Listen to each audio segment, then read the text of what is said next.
Hi everyone and welcome to this new video. My name is Reefer and I'm here to tell you something about my Nano Reef maintenance today. As you might have guessed, this video will be about the Nano tank and how I do my daily routines and weekly routines to keep this tank up and running. I've had a couple of questions around this, so I thought it was good to give a somewhat more of an in-depth view of the things I do on a daily and sometimes a weekly basis, or sometimes 2 days a week, 3 days a week. But we'll get to all those things momentarily. First of all, a little disclaimer: I still have to clean my tank this weekend. I thought I could do two things: either clean it first and then make a video, which when everything will look spotless and clean. But then again, since this video is about maintenance, I thought let's just show you how it is without cleaning it first, so you get a good view of what a tank actually looks like most of the time before cleaning it. So you will see some algae, some cyano around this video, but that's just what it is. Sometimes it's there, sometimes it disappears again, and then after a few weeks it might return. So that's that. So if you've watched my videos before, you'll know that this is a fairly low maintenance tank, at least in my opinion. I don't have any automatic dosing systems in this tank, so this tank is pretty basic in setup. It is a Red Sea Reefer Nano, so it does have a sump area, which I very much enjoy, which I'm also talking about in my last video, which was just before the end of the year. So as you can see, there is a skimmer in here. I always keep a skimmer on my reef tanks since they remove a lot of nutrients and waste from your water. There is a filter cup, but that's pretty much it. Yeah, there's some two bio blocks from Maxspect on the bottom, but I reckon these are nice to have and not absolutely necessary. So this tank is very basic. So that's step one.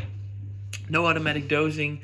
I'm doing water changes. Of course, you need to do something to keep this tank thriving and to keep all the core parameters inside your tank. So your alkalinity, your calcium, your magnesium, but also all other kind of trace metals and trace elements in your tank. You need to keep them leveled. So I'm doing water changes. I'm using Aquaforest salt, probiotic reef salt, which is a very good brand. My tank is doing very well with it, and I'm doing those changes about 10% a week. So sometimes I do 20 liters in 2 weeks, and sometimes I do 10 liters in 1 week, since it's a 100-liter tank. So about 10% a week. And I recently noticed that although the corals are looking happy and thriving, I just wanted to do a checkup on my core parameters like the KH and the calcium, and I noticed that they were quite low. So the KH was around 5 and the calcium was around 400. To accommodate the tank, other than doing the weekly water changes, I'm now also adding a bit of Ati Essentials Pro to this tank, but it's a manual dosing, so I just use one of these to take out about 5 milliliters of one, then put it in there, then 5 milliliters of two, put it in there, wait a few minutes between them, because of course if you might know that alkalinity and calcium do respond to each other, interact with each other, so you might want to separate those two and don't add them at exactly the same time. But that's only like once a week or once on every 2 weeks, just to keep the calcium and the alkalinity and all other trace elements supplemented enough so this tank can keep doing well. Then there's two other things that I add daily, which I wanted to show you, and that's a SIM trace. And SIM trace stands for strontium, iodide, and manganese. This is I think you can get this in various brands, but this is a daily thing that I add to keep the colors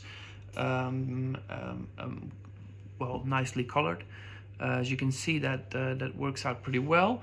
And then the second one is a bacteria which is called Polyblab Genesis, which is has a lot of bacteria strains, beneficial bacteria, of course, to keep your tank running, to keep the bacteria to being able to process all the waste in your tank.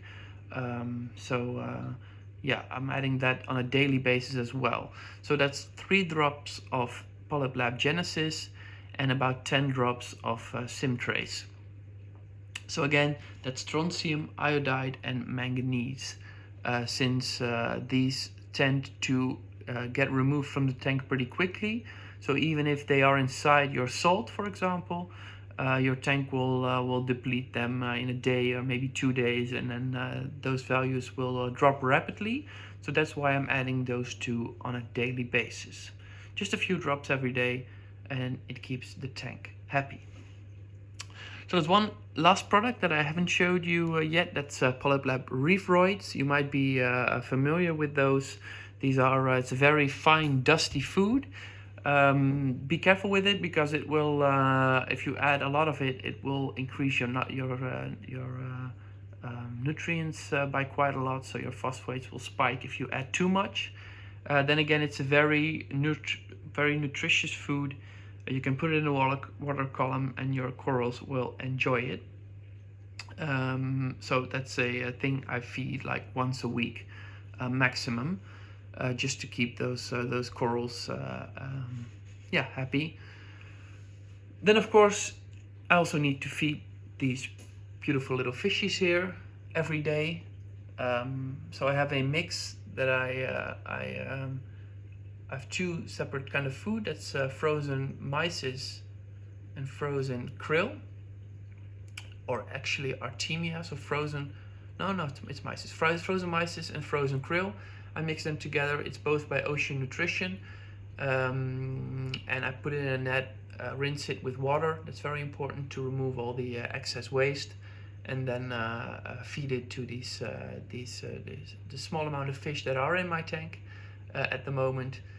So there's of course the 2 clownfish, the Cauderni that you can see right here, and then there's 1 Salarias as well, which I forgot to mention in one of my previous videos, but it's definitely there, probably watching us right now, but yeah, I'm not seeing it at the moment, but it might pop by later in the video. So there's not a lot of fish in here, but I need to feed them daily, and yeah, that's of course what you want to do if you want to keep your fish happy.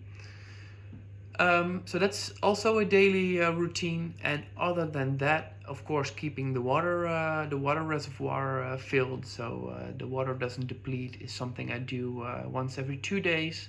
But other than that, those are my daily chores in keeping this tank up and running. So still, while this is already an 8-minute video, I think it's pretty low maintenance. For a reef that's being able to thrive. I think it's thriving, at least. So I really enjoy the way this tank looks. The corals are beautifully colored. The polyps are extending very much, as you can see with this elegance coral, for example. I have no shred of doubt in my mind that this tank is happy, that the corals are happy, that the fish are doing okay.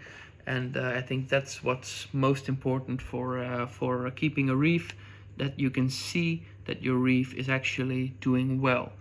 So other than measuring your water parameters, which is important, it's also about watching your tank, seeing how it's doing, how your animals are doing, and that's what ultimately determines if your tank is doing well or not. So yeah, very happy to keep this tank up and running. I'm overall very satisfied with the way it looks at the moment. Of course, getting rid of the cyano is always nice, but it comes in cycles, so it might be gone next week. Siphoning it off a bit tomorrow when I'm doing my water change, a 20-liter water change in this case, and then hopefully it will stay away for a while but ultimately it will return again, which is fine. It's one of those things that's always popping up sometime and again. So yeah, I'll live with that. And well, thanks for watching. I hope you enjoyed this little video. I won't make it any longer. Let's keep it with this. Stay safe out there, and I'll see you in the next one. Bye bye.